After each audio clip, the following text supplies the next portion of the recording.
गोविंद की देहांत के बाद सीता बहुत लाचार और बेबस हो चुकी थी।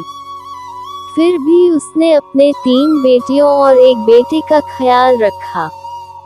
सीता का सबसे छोटा बेटा हर रूप से अच्छा था, पर समस्या थी कि सीता की सबसे बड़ी बेटी देख नहीं सकती थी, दूसरी बेटी बोल नहीं सकती थी और तीसरी बेटी सुन नहीं सकती थी।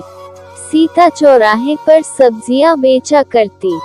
वह जब भी सब्जी बेचने जाती तो अपने छोटे बेटे को साथ लेकर जाती। तीनों बेटियों को एक दूसरे की सहायता करने के लिए घर पर ही रहने देती। सीता सुबह से शाम तक चौराहे पर खड़ा होकर जोर जोर से चिल्लाकर सब्जियां बेचती। सब्जी ले लो सब्जी, हरी हरी ताजी ताजी सब्जियां। ठेले पर आकर देखो हरी हरी ताजी ताजी सब्जियां। सब्जी ले लो सब्जी, हरी हरी ताजी ताजी सब्जियां। पूरे दिन खड़ा होने के बाद भी सीता की सारी सब्जियां नहीं बिकती थी। माँ, आज भी ठेले की सारी सब्जियां नहीं बिकी। ज्यादा सब्जियां तो ठेले पर ही रह गई। हाँ बेटा, सब्जियां तो रह गई ठेले पर। इतने मोल भाव करने के बाद भी सारी सब्जियां नहीं बिक पाती है। सीता सब्जियां बेचकर जब शाम में घर पहुंचती है तब आज भी ज्यादा सब्जियां ठेले पर ही रह गई। सब इतना मोल भाव करके सब्जी लेते हैं, फिर भी ज्यादा सब्जियां ठेले पर ही रह जाती हैं। अगले दिन सब्जी ले लो सब्जी, हरी हरी ताजी ताजी सब्जियां। इतने दिनों से अपनी माँ को परेशानी में देखकर पुष्पा, जो कि देख नहीं पाती है, वह अपने दोनों बहनों से कहती है, हम तीनों बहनें माँ की किसी भी तरह से सहायता नहीं कर पा रहे हैं। माँ हम तीनों बहनों को हमेशा साथ में रखती है कि हम तीनों एक दूसरे की मजबूती बनकर रहे, पर हम माँ पर बहुत ज्यादा बोझ बन गए हैं। अगर हम कहीं चले जाएंगे तो माँ की थोड़ी परेशानियां कम हो जाएगी। हम तीनों कहीं चले जाते हैं, अब ऊपर वाला ही जाने कि वह हमें कहाँ लेकर जाएगा। ऐसा बोलकर तीनों बहनें घर से निकल जाती है। रास्ते में एक साधु उन तीनों को देखते हैं और पास आकर पूछते हैं, तुम तीनों कहाँ जा रही हो इन सुनसान रास्तों पर? ऐसे सुनसान रास्तों पर तुम लोगों का अकेले जाना सही नहीं है। मैं अंधी हूँ और मेरी दोनों बहनें बोल और सुन नहीं सकती है।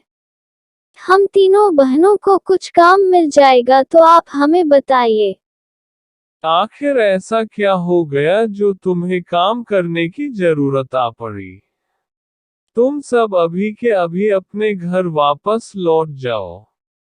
आप हमें कोई काम नहीं दे सकते तो हमें हमारे हाल पर छोड़ दीजिए। हम जहाँ जा रहे हैं हमें जाने दीजिए। जब तुम जिद पर अड़ ही गए हो तो तुम तीनों को यहाँ अकेले तो नहीं छोड़ सकता हूँ।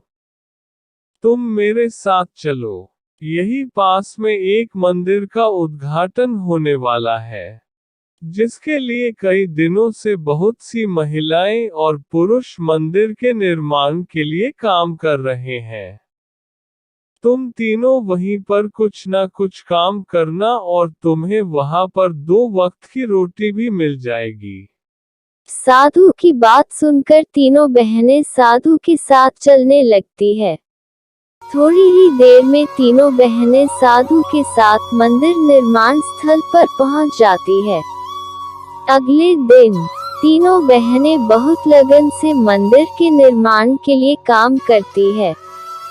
पुष्पा और मीना घड़े को सजा कर रखती और सुमित्रा वहीं पर झाड़ू लगाने का काम करती। कुछ दिन बीतने के बाद वह समय आ ही जाता है जब आज मंदिर का उद्घाटन होने वाला है। माँ, हमारे नगर में मंदिर का उद्घाटन होने वाला है। बहुत दूर दूर से लोग आ रहे हैं। माँ, हमें भी वहाँ चलना चाहिए। तुम कहते हो तो चलूंगी बेटा, पर तुम्हारी तीनों बहनें कहाँ चली गई? इतना सब कुछ मन में सोच रही थी पर एक बार भी मुझे बताया नहीं। दीदी दीदी, माँ की बहुत याद आ रही है और भाई की भी। हमें इस तरह से माँ को बिना बताए घर छोड़कर नहीं आना चाहिए था। माँ और भाई की याद हमें भी बहुत आ रही है, पर माँ हमेशा हमारे लिए बहुत परेशान रहती थी।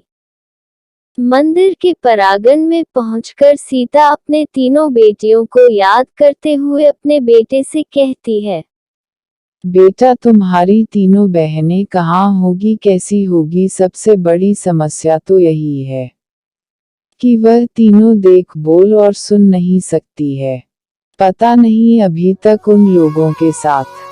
वो यह सब बोल ही रही होती है कि थोड़ी दूर में खड़े साधु सीता की सारी बातें सुनकर समझ जाते हैं और वह चलकर सीता के पास आते हैं और कहते हैं, बहन जी, अभी अभी आप क्या कह रही थी? आपकी 3 बेटियां जो बोल नहीं सकती, देख नहीं सकती और सुन नहीं सकती है।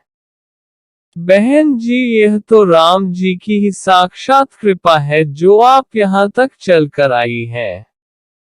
आइए, मैं आपको आपकी तीनों बेटियों से मिलवाता हूँ। यह सुनकर सीता को तो विश्वास ही नहीं होता। फिर भी सीता साधु के साथ जाती है। अपनी माँ को देखकर तीनों बहनें बहुत खुश हो जाती है।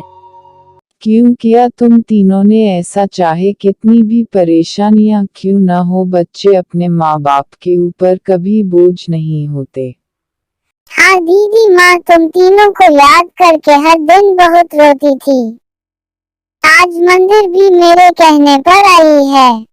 उन सबको आपस में बातें करते हुए देखकर साधु कहते हैं, आप लोग आपस में बातें करिए, मैं थोड़ी देर में आता हूँ। इतना कहकर साधु भंडारे में चले जाते हैं। थोड़ी सी चावल पोटली में बांध कर लेकर आते हैं और सीता को देकर कहते हैं, यह थोड़ी सी चावल आप अपने पास रखिए। घर जाने पर इसका प्रसाद बनाकर आप सब खा लीजिएगा। मैं आपका धन्यवाद कैसे करूं, मुझे समझ में नहीं आ रहा है। आपने मेरी तीनों बेटियों को संभाल कर रखा। आप ना होते तो पता नहीं इन तीनों का क्या होता। हम सब भगवान के बच्चे हैं। हम सब पर उनकी ही कृपा है। संध्या होने ही वाला है। अंधेरा होने से पहले आप सभी घर लौट जाए। साधु की बात मानकर सीता अपने सभी बच्चों को लेकर घर के लिए निकल पड़ती है। घर जाकर सीता जब पोटली खोलती है तो पोटली देखकर अचंभित हो जाती हैं।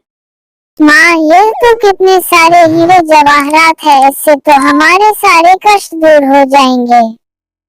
सीता समझ जाती है कि यह सब ऊपर वाले की ही महिमा है और कहती है, हे ऊपर वाले, तुम्हारा कोटि कोटि धन्यवाद।